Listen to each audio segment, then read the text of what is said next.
রব্বে করিম সূরাতুল ফাতিহা থেকে সূরাতুন নাস পর্যন্ত, আলহামদু থেকে ওয়ান নাস পর্যন্ত আমাদেরকে যে সিলেবাস দিয়েছে, এই সিলেবাসটা বেশি কিছু লাগবে না। আপনি যদি 2টা সূরা ডেইলি পড়েন, 2টা সূরা লাগবে না। যদি আলহামদু সূরা পড়েন, সূরা ফাতিহা পড়েন, যদি সেটা বুঝে পড়েন, খোদার ইজ্জতের কসম 7 আয়াত সূরার আলহামদু থেকে বলা দোয়াল্লিন পর্যন্ত 7 আয়াত, যেটা 5 ওয়াক্ত নামাজের মধ্যে আমরা প্রতি রাকাতে পড়ি, এক রাকাতও মিস করার কোনো সুযোগ নেই। সূরা ফাতিহা ছাড়া নামাজ আদায় হবে না। রব্বে করিমকে জিজ্ঞাসা করতে লাগলাম, আল্লাহ এই সিস্টেম কেন রেখেছো? বলে আমি বান্দার জন্য, আমার রাহমাতুল আলামিনের উম্মতের জন্য, এর জন্য বেশি নিয়ামত রেখেছি। কারণ আমি নবীকে ভালোবাসি, নবী উম্মতকে ভালোবাসে, এজন্য নবীর জন্য, আমার নবীর উম্মতের জন্য স্পেশাল রেখেছি। 7 আয়াত আগে রেখেছি সূরা ফাতিহায়। সে যখন সূরা ফাতিহা তেলাওয়াত করে, কোরআন তেলাওয়াত করে রুকু সেজদায় যাবে, যখন সুবহানা রাব্বিল আলা পড়বে, আগে নাক তারপর কপাল লাগাবে।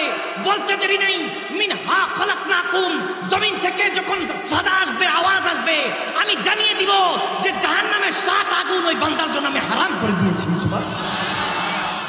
বরকতটা রেখেছে কে? আরো জোরে পড়ে না কে? তাহলে বুঝে পড়তে হবে। কি করতে হবে?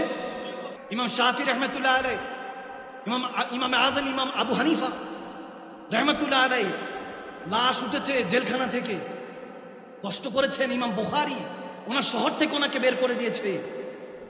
হযরত ইমাম শেরে বাংলা, বারবার বিষ পান করানো হয়েছে, ওনার উপর অত্যাচার হয়েছে। হযরত খাজা গরিবে নওয়াজ, তেনাকে তো জয়পাল জাদুকর পৃথ্বীরাজ চৌহান কত অত্যাচার করেছেন। তিনি বলতেন যে হুকুম দিয়েছেন, আনা সাগরের পানি লোটায় চলে এসেছে। দেখা গিয়েছে, বলেছে এটা দেওবন্দের আলেমরাও মানেন, কওমি ঘরানার আলেমরাও মানে, যে খাজা মাইনুদ্দিন চিশতি হুকুম দিয়েছেন, আনা সাগরের পানি লোটায় চলে এসেছে। অনেকে প্রশ্ন করে যে ইমামে হোসাইনে কারবালা ওই দিন কারবালার ময়দানে কেন পিপাসিত ছিলেন? তিনি যদি ফুরাত নদীর পানিকে ডাক দিতেন আসতে পারতো না? আমি বললাম তেনার আওলাদের আওলাদ, গোলামের ঘরে গোলাম। খাজা মাইনুদ্দিন চিশতি আজমেরি, যিনি আনা সাগরকে যখন হুকুম দিয়েছেন লোটায় পানি চলে আসলো, যদি গোলামের এই অবস্থা হয়, সরদার কা আলম ক্যা হোগা?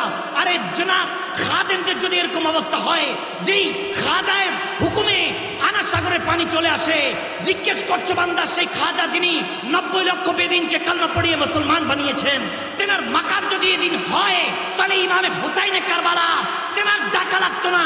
শুধু শিশু আলী আসগরকে যদি জমিনে রাখতো, ইসমাইল জবিউল্লাহর বাড়িতে, পায়ের বাড়িতে, ছোট ইসমাইল জবিউল্লাহর বাড়িতে, ইমাম হোসাইনের আবা ও আজদাদ, দাদা ছিলেন, দাদা পরদাদা বাবা ইব্রাহিম ইসমাইল, যদি তেনার ইসমাইল জবিউল্লাহ ছোট ওই শিশু অবস্থায় পায়ের বাড়িতে আবে জমজম বের হয়, ওদিন আলী আসগরকে জমিনে রাখেন না ইমামে হোসাইন, হয়তো বা আবে কাউসার বের হয়ে যেত।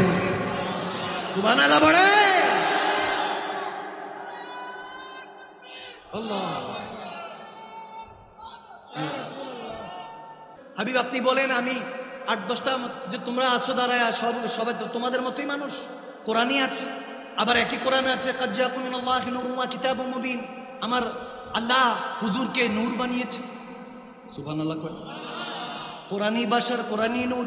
আল্লাহ, তুমি এত কনফিউশন কেন রেখেছো? তুমি যে বলেছো, তুমি তো কোরআনের শুরুতে বলে দিয়েছো যালিকাল কিতাবু লা রাইবা ফীহি হুদাল লিল মুত্তাকিন। এই কোরআনে কোন রকম সন্দেহ, আওয়াজ দেন, সন্দেহ। আপনাদের আওয়াজ যদি কম হয় তাহলে বুঝবো আপনাদের এখনো কোরআনে সন্দেহ আছে। কোরআনে কোনো সন্দেহ আছে? কথাটা কার? কথা কার? আমি মাদানী সাহেবের না আল্লাহ? আল্লাহ শুরুতে জানিয়ে দিচ্ছেন, কোনো কনফিউশন নেই, কোনো কন্ট্রাডিকশন নেই। কোরআন নিয়ে কোনো সন্দেহ রাখবে না বান্দা। হুদাল লিল মুত্তাকিন, মুত্তাকিন বান্দাদের কাছে যাওয়ার জন্য হুকুম দিয়েছেন।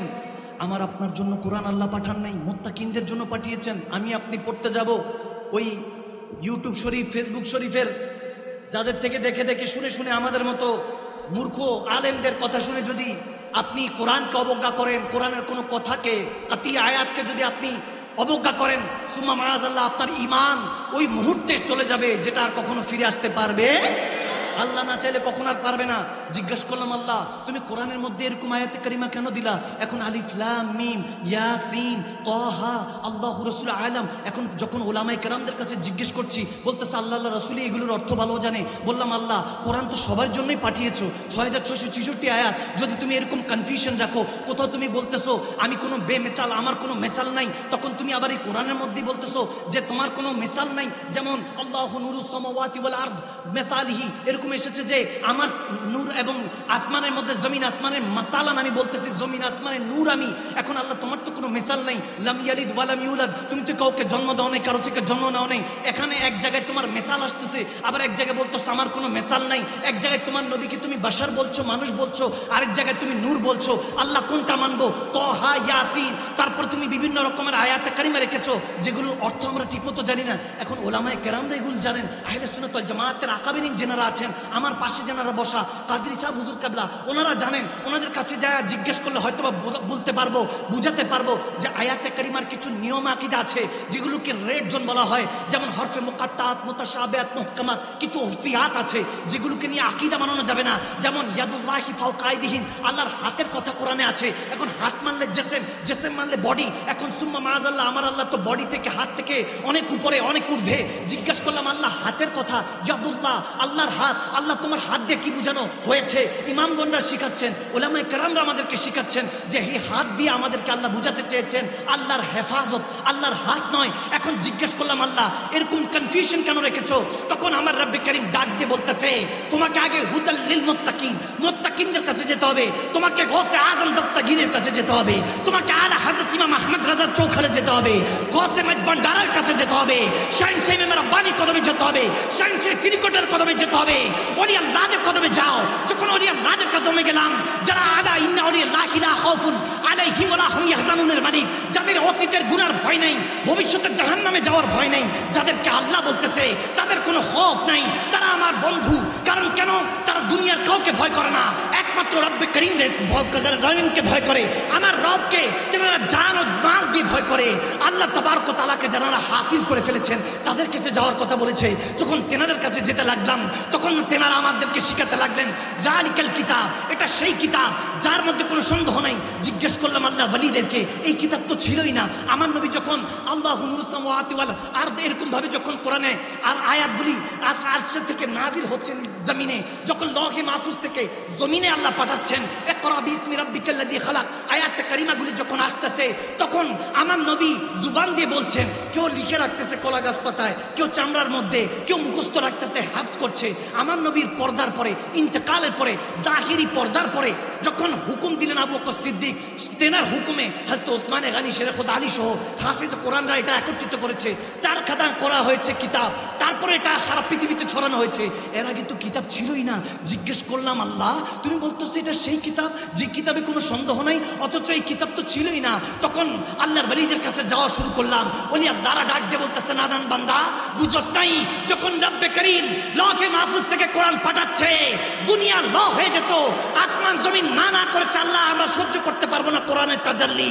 ওই কোরআন যে সিনায় নাজিল করা হয়েছে, তিনি বলতেছেন, তেনার দিকে তাকিয়ে বলতেছেন যালিকাল কিতাব, এটা সেই নবী আমার আল্লাহ শিখাচ্ছেন, লা রাইবা ফিহি, নবীর মধ্যে কোনো সন্দেহ তালাশ করিস না, আমার নবীকে তোদের কাছে পাঠিয়েছি, তেনার ঈদ মিলাদুন নবী পেয়ে খুশি উদযাপন কর, তেনাকে মহব্বত কর। আর তেনাকে যারা মেনেছে, আমার নবী যাদেরকে মানতে বলেছে তাদেরকে মানতে থাক, কোরআনের ফায়দা বরকত তোর কাছে যেতে থাকবে।